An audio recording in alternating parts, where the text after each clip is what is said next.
अगर गुरुवार का प्रदोष पड़ जाए, कौन से वार का?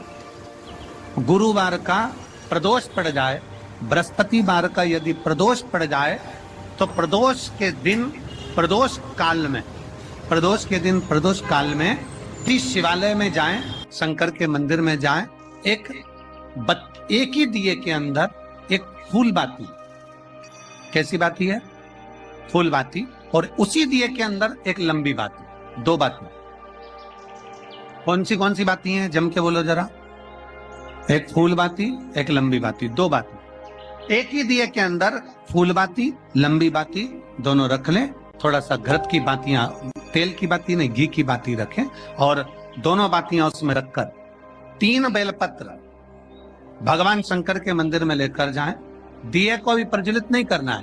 पहली बेलपत्र नंदीश्वर की, जो ऊपर का भाग होता है जिसको हम शिव तत्व भाग कहते हैं, नंदी के पीठ पर एक भाग होता है जिसको शिव तत्व भाग कहा जाता है, वो नंदी की पीठ पर जो भाग है वहां पर एक बेलपत्र समर्पित कर। दूसरा बेलपत्र आप जो माता पार्वती जी का, जैसे ये शिवलिंग है और ये गोल भाग है, ये माता पार्वती जी का हस्तकमल है, तो माता पार्वती जी का जो हस्तकमल है, इस हस्तकमल पर कहीं पर भी एक बेलपत्र आप समर्पित कर दें। और तीसरे नंबर की जो बेलपत्र है वो भगवान शंकर पर समर्पित कर दें। जो दिया आप लेकर गए हो मंदिर में, उसी दिए को नंदी और महादेव, इन दोनों को दर्शन कराते हुए अगर मंदिर के अंदर लगाने दें दिया तो ठीक है, ना लगाने दें तो दीप को बीच में बस स्पर्श कराकर भले बाहर जाकर लगा दो, पर प्रयास करो वो दीप, वैसे तो बीच में नंदी और शिव के मध्य में वो दिया स्पर्श होना चाहिए। जैसे ये नंदी है और ये शिव है, तो इसके मध्य में दीप स्पर्श कर ले, भले उसको जलाने ना दें, पर स्पर्श मात्र कर कर अगर आपने एकांत में कहीं पर भी ले जाकर लगा दिया, उस दीप को जला दिया, तो गया हुआ कितना भी करोड़ रुपया हो, वो धीरे धीरे कर कर गया हुआ धन हमारा वापस आता ही। कोई खाकर भी बैठ गया तो देगा जरूर, वो धन आएगा जरूर, कैसे भी आएगा, पर अपनी संपदा वापस।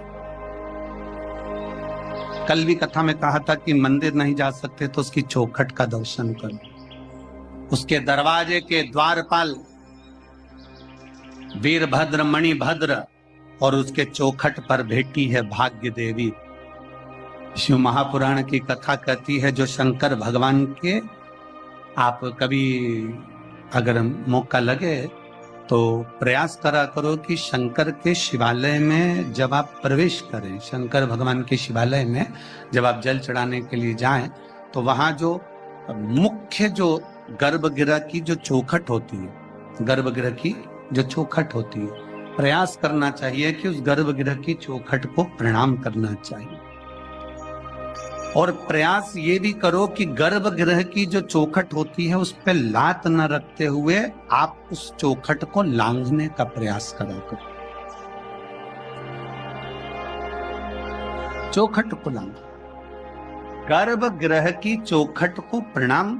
अगर आपने दूर से भी शिखर का दर्शन करा है, आप दूर खड़े हो और आपको बाबा विश्वनाथ का दर्शन नहीं हो रहा है, आप दूर खड़े हो, आपको महाकाल राजा का दर्शन नहीं हो रहा है, आप दूर खड़े हो, आपको ओमकारेश्वर बाबा का दर्शन नहीं हो रहा है, आप दूर खड़े हो, आपको भीमा शंकर बाबा का दर्शन नहीं हो रहा है, आप बहुत दूर खड़े हो और मान लो आपको केदारेश्वर बाबा का दर्शन अंदर नहीं हो रहा है, बहुत लंबी लाइन में खड़े हो, तो बाबा की चौखट का अगर दर्शन कर लेते हो, उस पर ध्यान भी लगा लेते हो, तो भाग्य पलट कर ही रहता, भाग्य पलटता ही है। स्मरण किया होगा कि ये शिव महापुराण में पहले वर्णन करा है कि शंकर जी पे चढ़ा हुआ जल लाकर अपने दरवाजे की चौखट पर छींटो। सुना था कि नहीं सुना था? जम के बोलो जरा, सबने सुना था ना कि अपने दरवाजे की चौखट पर छींटो, अपने दरवाजे के अंतर्गत छींटो। उसका कारण क्या था? उसका केवल एक कारण है कि भगवान शंकर पर चढ़ा हुआ जल अगर थोड़ी सी भी रज लगकर आ गई, भगवान शिव का चढ़ा हुआ जल अगर हमारी चौखट पर, दुकान पर आकर अगर छिटक दिया, तो कुबेर का भंडार मेरा महादेव भर ही दे। शंकर भगवान तुझे ना हार देंगे ना अंगूठी देंगे, पर शंकर भगवान तेरी किस्मत पलट दे। गुरुवार की प्रदोष पड़ती है तो शिव गंगा के स्थल पर निवास करते हैं। गुरुवार की प्रदोष शत्रुओं का नाश करती है। ऐसी प्रदोषों का नियम वर्णन किया। फिर लिखा शिव महापुराण में, बड़ा सुंदर लिखा वेदव्यास जी ने, मान लो आप प्रदोष का व्रत नहीं कर सकते, आप अगर व्रत नहीं कर सकते तो प्रदोष के दिन, प्रदोष काल में शाम का समय सूर्यास्त का कुछ पल, कुछ घड़ी के पहले से लेकर बाद तक का प्रदोष काल के अंतर्गत आप शंकर जी के मंदिर में जाकर 1 लोटा पानी, 5 बेलपत्र भी अगर समर्पित करते हैं तो संपूर्ण प्रदोष का फल आपके भाग्य में प्रबल हो जाए। शिव महापुराण में शिव कथा कहती है, नंदी का एक पांव जो ऊपर होता है, आप लोग दर्शन करे होंगे शंकर जी के मंदिर में नंदी के, तो नंदी का एक पांव उठा हुआ होता है, एक पांव नीचा की ओर होता है।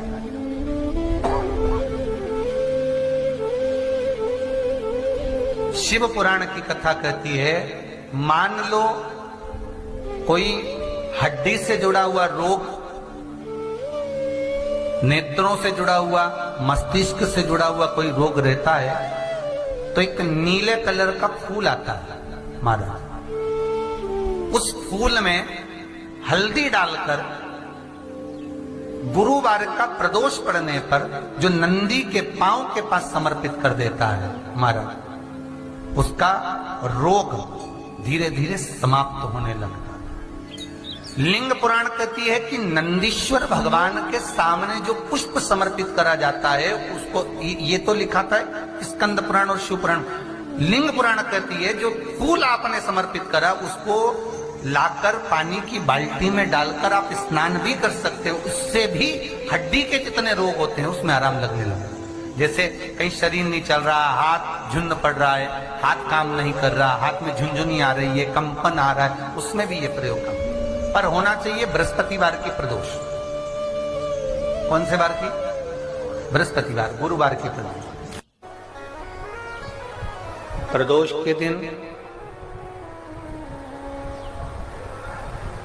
यदि आपको कहीं से शमी पत्र मिल जाए, प्रदोष के दिन यदि कहीं से आपको शमी पत्र मिल जाए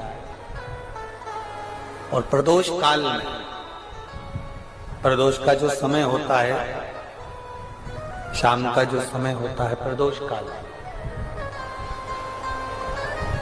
4 प्रदोष 5 प्रदोष आप कर देखिएगा कि आपका कोई काम है, कोई नौकरी के लिए आप अप्लाई कर रहे हैं, कोई समस्या बड़ी विकट आ गई है, कोई तकलीफ विकट आ गई है, कोई समस्या विकट आ गई है, प्रदोष के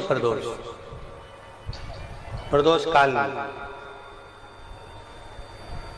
अगर एक शमी पत्र भी आप घर के शिवलिंग को, अब ये करने के लिए आपको मंदिर पे शिवलिंग नहीं जाना, अपने घर में जो शिवलिंग, चाहे वो स्फटिक का हो, पारद का हो, कंकर शंकर का हो, लकड़ी का हो, जो शिवलिंग तुम्हारे घर में, कांच का हो, चाहे वो नर्मदा के कंकर का हो, नर्मदेश्वर हो, पाषाण का हो, जो शिवलिंग, चांदी का हो, सोने का हो, तांबे का हो, पीतल का हो, जो शिवलिंग तुम्हारे,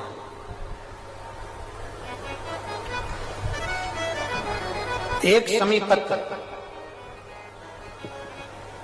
यदि आप भगवान शंकर के शिवलिंग पर समर्पित कर रहे हो और उस शमी पत्र को उठाकर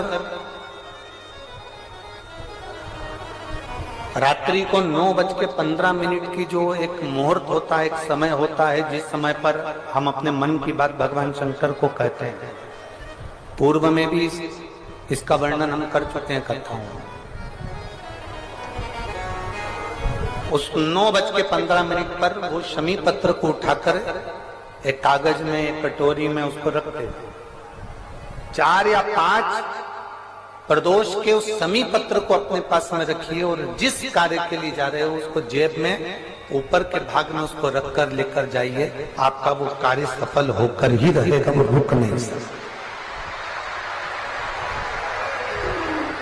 एक नियम बना लो, 12 महीने शिवरात्रि आती है, हर महीने शिवरात्रि पड़ती है, महीने में 2 बार प्रदोष पड़ती है।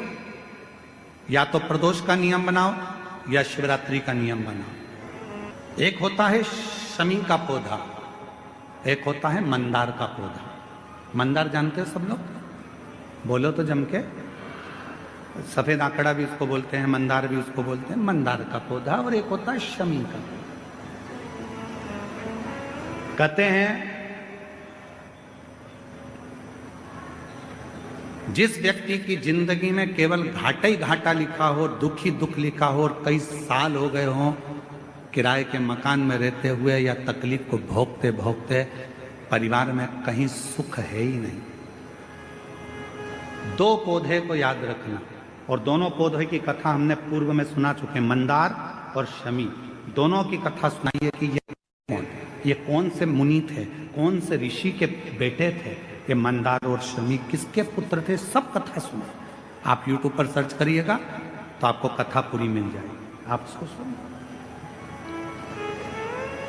जिसकी जिंदगी में दुख ही दुख लिखा, कष्ट ही कष्ट लिखा, परेशानी परेशानी लिखी, तो मंदार और शमी ये 2 पौधे ऐसे हैं जो जीवन में सुख प्रदान करते हैं। एक काम करना चालू करो, थोड़ी सी मिट्टी शमी के पेड़ के नीचे की और थोड़ी सी मिट्टी मंदार के पौधे के नीचे की, दोनों को लाओ, अच्छा मिलाकर उसका एक शिवलिंग का निर्माण करो और उस शिवलिंग का पूजन प्रदोष काल में शाम के समय शिवलिंग के सामने 2 घी के दिए जलाकर, जैसी घर में पूजन करते हो वैसी की वैसी पूजन करो, आरती करो, थोड़ा सा भोग लगाकर निवेदन कर उस शिवलिंग का बाद में विसर्जन करो। 5 या 7 प्रदोष कर लो या 5 या 7 शिवरात्रि कर लो, आपको किसी के आगे हाथ नहीं फैलाना पड़ेगा। मेरा देव अधिदेव महादेव स्वयं भंडार भरना प्रारंभ कर दे, स्वयं शिव भंडार भरेगा। मंदार और शमी के वृक्ष के नीचे का वो फल होता है जो सुख देगा, जो सुख देगा।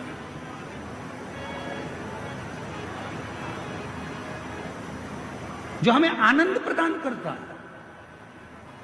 मंदार मतलब आप लोग जानते हो, वो सफेद आंकड़े की जो जड़ होती है, आंकड़ा होता है, उसके छोटे छोटे फूल होते हैं मंदार के, भगवान शंकर को चढ़ते हैं। और शमी की पत्ती तो आप लोग जानते ही हो, शमी का पत्र, इसके पौधे के नीचे और उसके पौधे, इसका वृक्ष और उसके वृक्ष के नीचे की थोड़ी थोड़ी मिट्टी प्रदोष काल में, या तो प्रदोष हो या शिवरात्रि हो, दोनों को मिलाकर उसका शिवलिंग बनाकर उसकी आराधना, उसकी शिव महापुराण करे।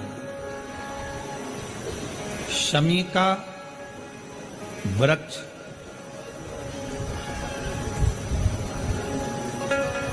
हमारे शरीर में जो रोग होता है, उस रोग के जितने भी तत्व होते हैं उनको शमी का वृक्ष खींचता।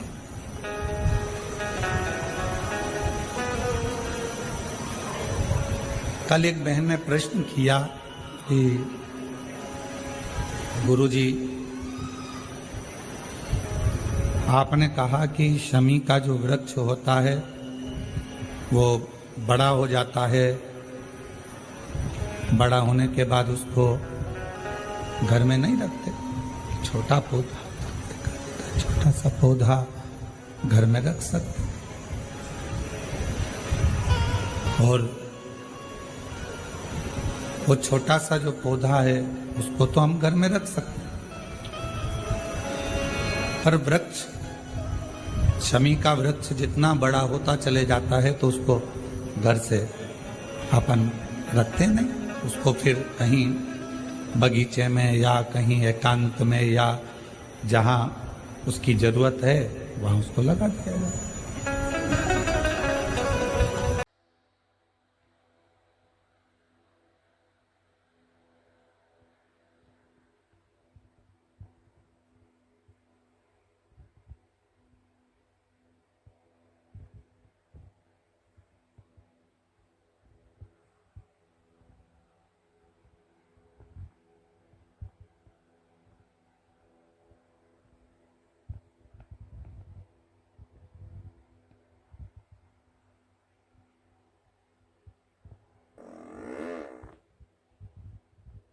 प्रयास करना, जब जब जिस जिस महीने में जो जो प्रदोष पड़ा करे, जब प्रदोष पड़े बन सके 1 बेलपत्र, बन सके 5 बेलपत्र, शमी पत्र, हरा मूंग बेलपत्र, एक कलश के अंदर थोड़ा सा पानी लेकर 1 बेलपत्र, हरा मूंग, शमी पत्र डालकर और उसमें थोड़ा सा गुड़ कर भगवान शिव का स्मरण कर कर प्रदोष काल में, मान लो कोई काम आपका बहुत जरूरी है, बहुत दिनों से अब थक गए हैं, नहीं हो रहा, कर्जा बढ़ रहा है, धन नहीं आ रहा, व्यापार नहीं चल रहा, या कोई समस्या बहुत प्रबल है, कोई एग्जाम में बैठ रहे हो नहीं हो रहा, परीक्षा भी दे दी है, रिजल्ट आने ही वाला है, तो भी प्रदोष काल में, प्रदोष के समय वो जल, मूंग, समीपत्र और बेलपत्र और गुड़ का शंकर के शिवलिंग को समर्पित करना प्रारंभ कर दो।